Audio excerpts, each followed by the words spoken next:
नमस्कार दोस्तों, मैं हूँ सीमा बोरा। दोस्तों, आज हम आपको स्टूडेंट्स के लिए, यंगस्टर के लिए लाभकारी अभ्यास पर्वत आसन, जिसे वीरासना भी कहा जाता है, को करने का सबसे आसान तरीका और इससे होने वाले बेनिफिट के बारे में बताएंगे। दोस्तों, यह पर्वत आसन को करने से हमारा शारीरिक संतुलन सुधरता है और यह बॉडी पोस्चर को सुधारने वाला एक बेस्ट अभ्यास है। इस अभ्यास को करने से हमारे पैर, हमारे घुटने, हमारे कमर के निचले हिस्से के समस्त स्नायु तंत्र मजबूत बनते हैं। दोस्तों, यह अभ्यास हमारे शरीर को मजबूती प्रदान करता है। आइए देखते हैं कि पर्वत आसन को सबसे आसान तरीके से कैसे प्रैक्टिस किया जाता है। दोस्तों, पर्वत आसन को हम वेरिएशन के साथ प्रैक्टिस करेंगे। इस अभ्यास को हम पद्मासना लगाकर प्रैक्टिस करेंगे। सबसे पहले आपने ऐसे ही पद्मासना की पोजीशन पर ऐसे कमर गर्दन बिल्कुल सीधी करते हुए बैठ जाते हैं। दोस्तों, इस पर्वत आसन को करने के लिए आपको सबसे पहले पद्मासना को अच्छी तरह से लगाना आना चाहिए। जब आप पद्मासना में अच्छी तरह से और एक आरामदायक स्थिति में बैठ लेते हो, तभी आप इस अभ्यास को प्रैक्टिस करें। ऐसे ही आपने बैठ जाते हैं और फिर सबसे पहले आपने अपने दोनों हथेलियों को ऐसे इंटरलॉक करके अपने सिर के ऊपर ऐसे रख लेते हैं। हथेलियां ऊपर की तरफ रहेंगी। श्वास अंदर भरते हुए ऐसे अपने शरीर को ऐसे ऊपर की तरफ स्ट्रेच करते हैं। जितना स्ट्रेच आप कर सकते हैं, आपकी कमर गर्दन बिल्कुल सीधी रहे। और श्वास छोड़ते हुए ऐसे अपनी हथेलियों को ऐसे अपने सिर के ऊपर रखते हैं। श्वास अंदर भरते हुए ऊपर और श्वास छोड़ते हुए नीचे। ऐसे ही पहले इस अभ्यास को आप अप डाउन करते हुए और लेफ्ट राइट करते हुए आपने प्रैक्टिस करना है। श्वास अंदर भरते हुए ऊपर और श्वास छोड़ते हुए नीचे। और फिर इसके बाद आपने ऐसे अपने शरीर को ऐसे राइट साइड ऐसे मोड़ लेते हैं। दोनों बाजू आपके कान के पास सटे हुए हों और ऐसे सीधे देखते हैं और फिर सीधे, फिर दूसरी साइड से। दोस्तों, यह अभ्यास हमारे शरीर के यह अभ्यास हमारे बॉडी पोस्चर को सुधारता है। और अगर इस अभ्यास को आप सुबह उठकर अपने बिस्तर पर ऐसे ही प्रैक्टिस करते हैं, तो यह अभ्यास हमारे शरीर से आलस्य को दूर कर हमारे शरीर को एक्टिव और एनर्जेटिक बनाता है। फिर सेंटर में आते हैं। श्वास अंदर भरते हुए ऐसे अपने शरीर को पीछे की तरफ स्ट्रेच कीजिए और फिर सीधे। श्वास अंदर भरते हुए पीछे और श्वास छोड़ते हुए सेंटर में आते हैं। फिर ऐसे अपने दोनों हथेलियों को ऐसे अपने घुटनों के पास रख लेते हैं। इसके बाद इस पर्वत आसन की थोड़ा एडवांस पोज को करने के लिए आपने ऐसे ही पद्मासना की पोजीशन पर ऐसे कमर गर्दन बिल्कुल सीधी करते हुए ऐसे बैठ जाते हैं। और फिर इसके बाद आपने अपने शरीर का समस्त भार अपने घुटनों पर रखते हुए इस अभ्यास को प्रैक्टिस करना है।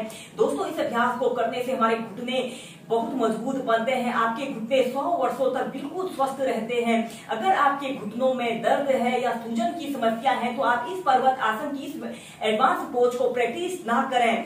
फिर इसके बाद आपने ऐसे अपने शरीर का समस्त भार अपने घुटनों पर ऐसे रख लेते हैं और अपने दोनों हाथों को ऐसे सपोर्ट देते हुए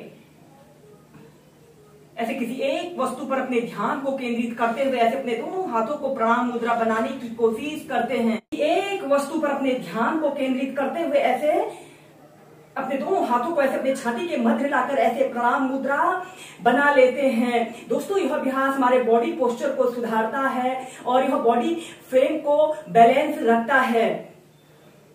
अगर आप बिगनर हैं और इस अभ्यास को ऐसे प्रैक्टिस नहीं कर पा रहे हैं, तो आप अपने घुटनों के नीचे स्टार्टिंग में तकिया रखकर भी इस अभ्यास को प्रैक्टिस करें। या फिर आप अपने आगे से कोई स्टूल रखकर पहले या वॉल के सहारे ऐसे अपने हाथ को सपोर्ट देकर इस अभ्यास को प्रैक्टिस करें। नियमित प्रैक्टिस करने से आप इसमें आसानी से बैलेंस बना सकते हैं।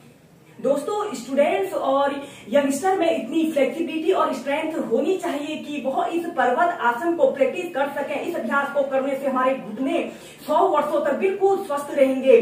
जब आप ऐसे ही प्रणाम मुद्रा बनाकर इस अभ्यास को प्रैक्टिस कर लेते हो, तो ऐसे अपने दोनों बाजुओं को ऐसे कान के पास सटाते हुए ऐसे अपने शरीर को ऐसे ऊपर की तरफ स्ट्रेच करने की कोशिश करें। किसी एक वस्तु पर अपने ध्यान को केंद्रित कीजिए। दोस्तों, यह बैलेंसिंग का एक कठिन अभ्यास है और आपकी एकाग्रता आपके शारीरिक संतुलन पर ही होनी चाहिए। ऐसे अपने दोनों हाथों को ऐसे प्रणाम मुद्रा बना लेते हैं। दोस्तों, यह अभ्यास हमें पर्वत की भांति गंभीर होना सिखाता है। इस अभ्यास को करने से हमारे आत्मविश्वास में वृद्धि होती है। यह अभ्यास एकाग्रता को बढ़ाने के साथ साथ हमारे दिमाग और मन को शांत करता है। इस अभ्यास को करने से चित्त की चंचलता दूर होती है और हमारा मन एकाग्र होता है।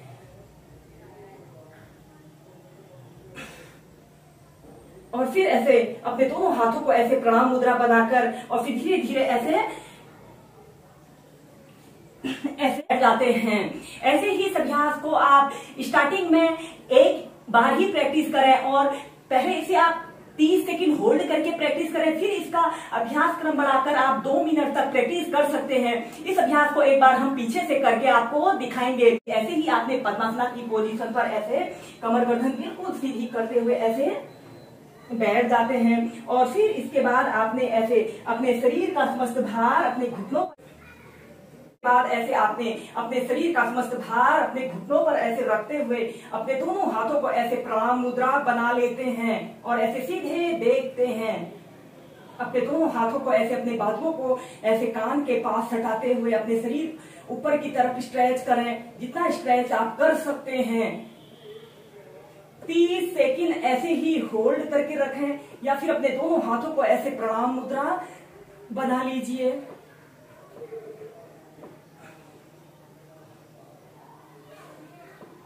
और इसके बाद आपने धीरे धीरे ऐसे सेंटर में आ जाते हैं। दोस्तों ऐसे ही इस अभ्यास को आप नियमित 5 से 10 मिनट अपनी दिनचर्या में शामिल कीजिए। यह अभ्यास हमारे शरीर को मजबूती प्रदान करता है और यह अभ्यास शरीर की फ्लेक्सिबिलिटी को बढ़ाने वाला एक लाभकारी अभ्यास है।